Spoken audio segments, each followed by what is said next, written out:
Ciao a tutti e bentornati sul mio canale, oppure benvenuti se questo è il primo video che guardate sul mio canale. In questo video faremo insieme la decorazione più importante del Natale in Italia, che è il presepe. Il presepe è la rappresentazione della nascita di Gesù. La tradizione di fare il presepe a Natale ebbe origine nel 1223, quando San Francesco d'Assisi realizzò la prima rappresentazione della Natività a Greccio, un borgo in provincia di Rieti. San Francesco era tornato dalla Palestina e volle rievocare la scena della Natività in un luogo, Greccio, che trovava tanto simile a Betlemme, dalla cui vista rimase molto colpito.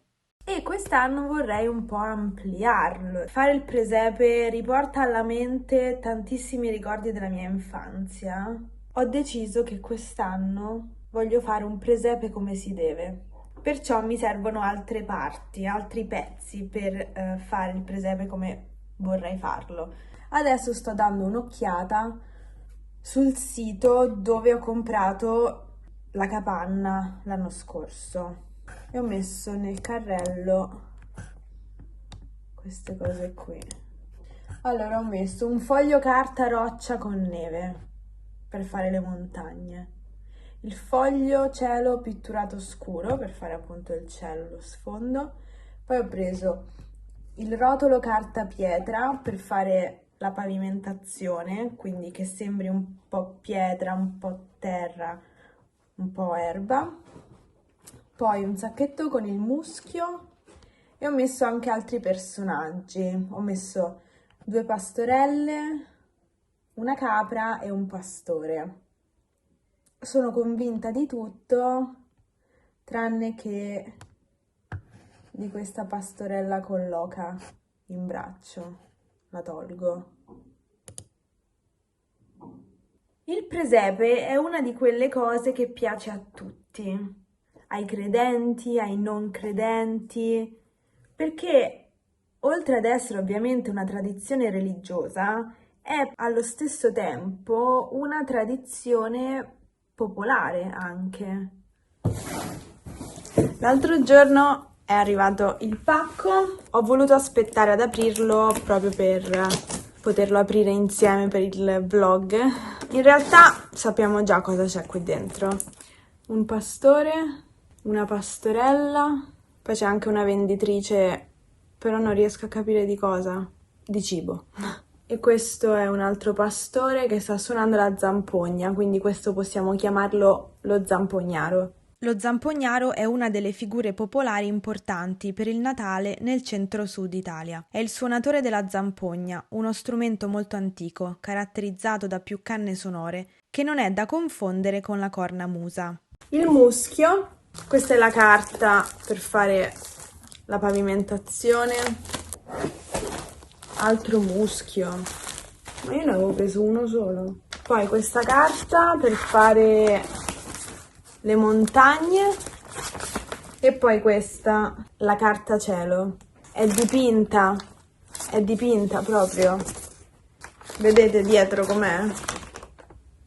Ma è bellissima anche al tatto, è molto particolare. Era da quando ero piccola che non ce l'avevo. Poi sai, nel tempo alcune cose non si fanno più, no? Quindi negli ultimi anni noi a casa non l'abbiamo più fatto così in pompa magna il presepe. Abbiamo sempre avuto solamente la capanna. Erano i miei nonni che facevano il presepe in grande stile, su un tavolino del soggiorno. C'era tutto il presepe su tutto il tavolino. E quindi quest'anno ho deciso di farlo per bene, come si deve. No, mi ero scordata di aprire le caprette. Sono venuta al supermercato per comprare la colla, però poi ho preso anche altre cose. Però sto vedendo che qui c'è una sezione con alcune parti del presepe.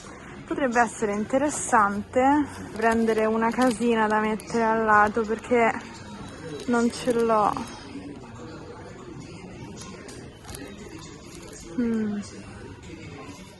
Qui mi vedete mentre incollo le varie parti a questo pezzo di cartone dalla forma perfetta che ho trovato in un pacco che mi è arrivato qualche settimana fa e che farà da base. Il mio fidato aiutante mi dà consigli su come procedere. Buongiorno! Adesso bevo il caffè e poi andiamo in cantina a recuperare gli scatoloni che ho dentro il presepe e anche l'albero di Natale. Già che vado in cantina, prendo pure quello. Ecco, qui dentro c'è il presepe e questo è l'albero. Oggi il mio aiutante batte la fiacca. Qui mi vedete mentre dispongo tutte le parti e decido dove mettere le varie figure. Allora, ti piace? Ecco così. C'è una luce strana, un po' soffusa perché fuori diluvia. Che c'è di nuovo? Assolutamente niente. Diluvia ormai da giorni e anche tutti i miei programmi del pomeriggio sono saltati perché con questa pioggia non è piacevole andare a passeggiare per le vie del centro. Penso si senta il rumore della pioggia. Comunque, vorrei concludere questo vlog con una poesia. E siccome nel vlog di oggi abbiamo fatto il presepe, la poesia che leggeremo è proprio dedicata al presepe. Ed è una poesia in dialetto romanesco, una poesia di Trilussa, che è stato un grande poeta che scriveva in romanesco perché appunto era di Roma. Se siete stati a Roma forse avrete già sentito questo nome perché una piazza molto famosa a Trastevere si chiama proprio Piazza Trilussa, che dà sul Lungotevere, all'altezza di Ponte Sisto. La poesia che ascolterete si intitola Er Presepio, che significa il presepe. La leggerò in romanesco ovviamente, non è troppo difficile da seguire, però i sottotitoli adesso saranno in italiano, voi avrete il testo della poesia in romanesco sullo schermo, in seguito la tradurremo insieme. Ripeto, questa non è una delle poesie più difficili di Trilussa, quindi ci è andata bene questa volta. Allora, ovviamente ho scelto questa poesia per la tematica, molto calzante per il video di oggi e soprattutto ve la posso leggere in romanesco perché conosco il romanesco, essendo di Roma, mi riesce bene. Vi ringrazio de core, brava gente, per sti presepi che me preparate, ma che li fate a fa, si poi vodiate, si de st'amore non capite niente. Per st'amore son nato e ci son morto, da secoli lo spargo dalla croce, ma la parola mia appare una voce sperduta nel deserto, senza ascolto. La gente fa il presepe e non me sente, cerca sempre di farlo più sfarzoso, però c'è il cuore freddo e indifferente, e non capisce che senza l'amore c'è un frusaia che non c'ha valore.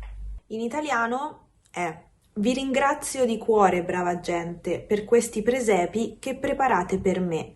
Ma per quale motivo li fate? Se poi vi odiate, se di questo amore non capite niente. Per questo amore sono nato e sono morto. Da secoli lo spargo dalla croce, ma la mia parola sembra una voce sperduta nel deserto senza che venga ascoltata. La gente fa il presepe e non mi ascolta.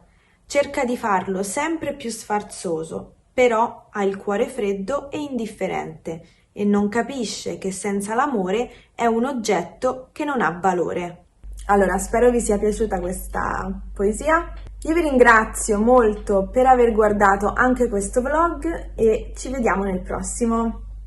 Questo mese sto pubblicando molti più vlog perché non so, mi piace fare i vlog in giro per la città. Quindi ci vediamo nel prossimo. A presto. Ciao!